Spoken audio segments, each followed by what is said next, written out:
Okay. Let's see.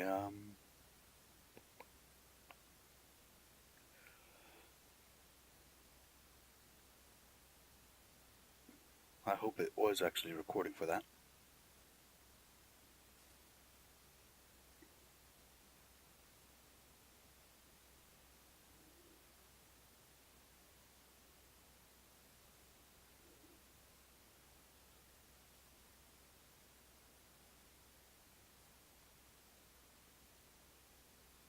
Okay.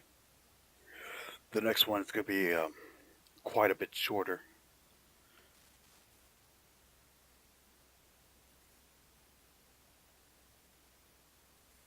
Alright. Oops, did not mean to bring that up.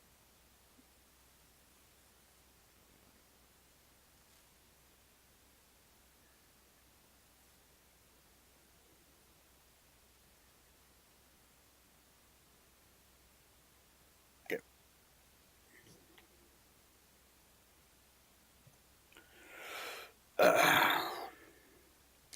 The next one up. Voices unassailable. Actually, before I actually move on to the next story, let's have a brief discussion over the previous one, the Woodland incident. So, a quick overview. That one is basically the United States has ordered the SCP Foundation to hand over quite a number of SCPs as well as sites and personnel.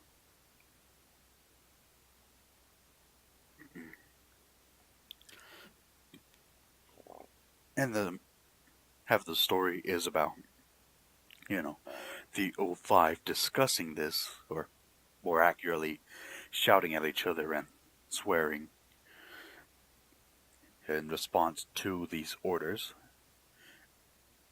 And the other half is their response to it, which at the end was, hell no. We are not giving you any of these. And to really punctuate that point, they destroyed an entire town. Just wiped it out of existence by closing down a single site.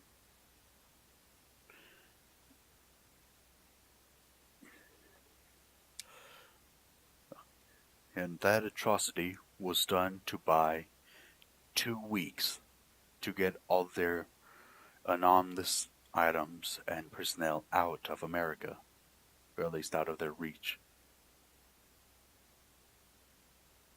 Now, voices unassailable. Here's what you have to keep in mind about the Cold War.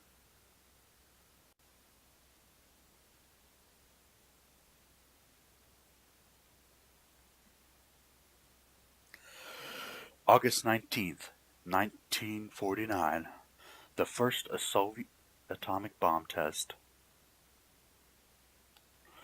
Faced with the loss of the nuclear monopoly and seeking to maintain the American technological advantage, President Truman ordered a massive rearrangement program, which includes greatly increasing investment in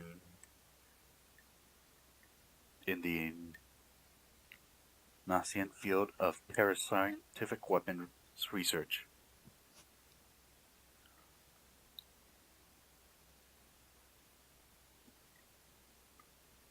The Foundation, determined to remain free of U.S. and Soviet control, relocated the most sensitive and powerful objects to the non-aligned nations of Egypt, Yugoslavia, and Indonesia.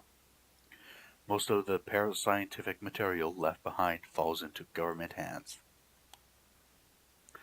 No other value system is so wholly irreconcilable with ours, so implacable in its purpose to destroy ours, so complete capable of turning to its own uses, the most dangerous and diversive trends in our own society. No other has the support of a great and growing center of military power. Dean Acheson, 1950. 4/25, 1950. North Korean troops crossed the 48th parallel, igniting the Korean War.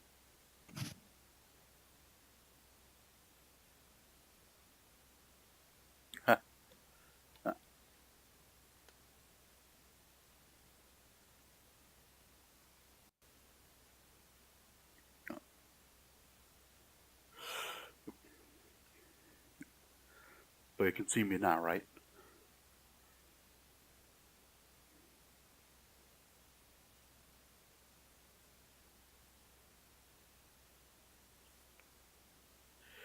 Where was I?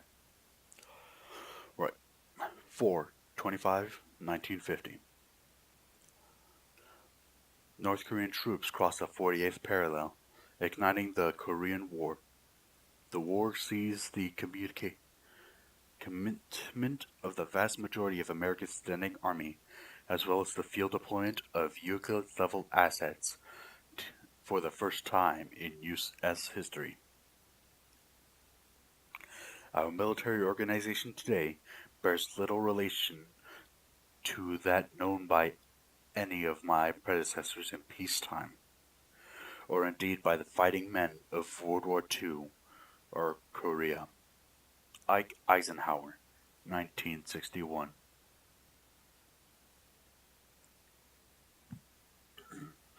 10/19, 1956.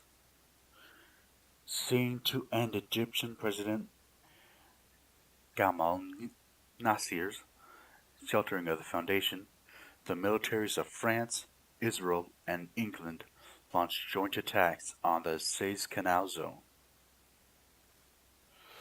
The very word secrecy is repugnant in a free and open society. We as a people decided long ago that the dangers of excessive and unwarranted concealment of pertinent facts far outweigh the dangers we are cited to justify it. John F. Kennedy, 1961.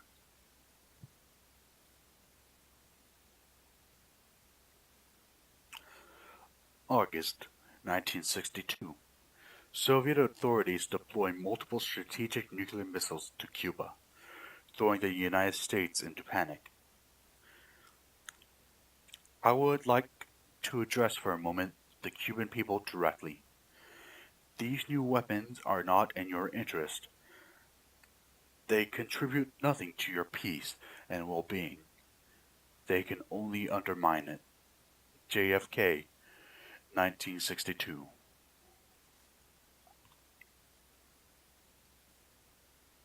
The resulting 30-day diplomatic standoff is interrupted when the commanders of the Cuban garrison detonate their warheads at the launch pads. Havana's last broadcast prior to their destruction consist of a largely unintelligible distress signals. Soviet authorities strenuously denied the presence of parascientific weaponry on the island. August 4th, 1964. U.S. destroyer Maddox reports an engagement with North Vietnamese torpedo boats. This isn't serves as justification for the uninhibited commitment uninhibited, uninhibited commitment of U.S. forces into the 20-year-old Indochina Wars.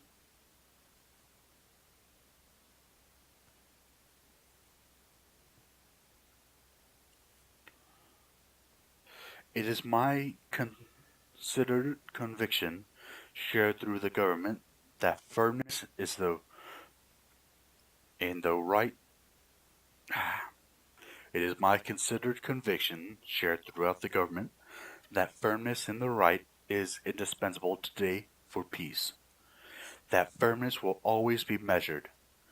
Its mission is peace. Lyndon Johnson, 1964. 1961 through 71. Over the course of a decade, the U.S. Air Force deployed over Vietnam some 20 million gallons of nanodigesters and fulamites engineered by the Global Occult Coalition. More than 8 million Vietnamese are killed or injured, and hundreds of thousands continue to be born with severe birth defects, as the colonies of Robodefaliant adapts to and disrupt the local fauna and flora. Any attempt to direct those wonders and nightmares is as fruitless as efforts to understand them, and far more dangerous. John Foster Dulles, 1972. November 4th, 1979. 52 American citizens are taken hostage when an angry mob storms the U.S. Embassy in Tehran. After 5 months of failed negotiations, President Carter orders Operative Eagle Claw, the strategic deployment of over 18 distinct anomalous entities and organisms intended to cripple Iran's infrastructure prior to an Iraq invasion. Unforeseen consequences of such excessive cross-contamination rendered much of Iran uninhabitable in a matter of months. The utter supremacy of our ideologies justifies every endeavor undertaken to preserve our way of life. Ike Eisenhower, 1949. Harry Truman only did what he thought was right, which turned out to be the problem. After Carter came Reagan, and that's when things started to happen. And that is the voices unassailable.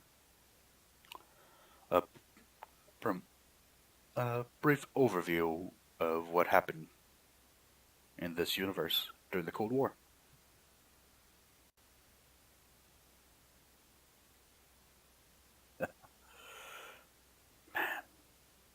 It really is interesting how these people can come with such interesting alternate histories for our world.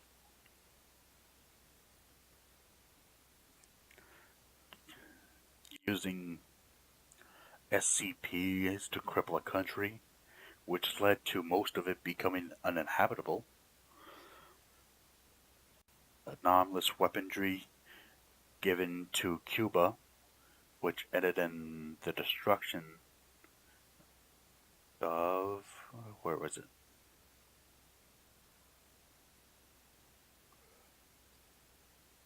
Volatile objects. The resulting Havana. Yeah, that's it. Resulting in the destruction of Havana. Havana.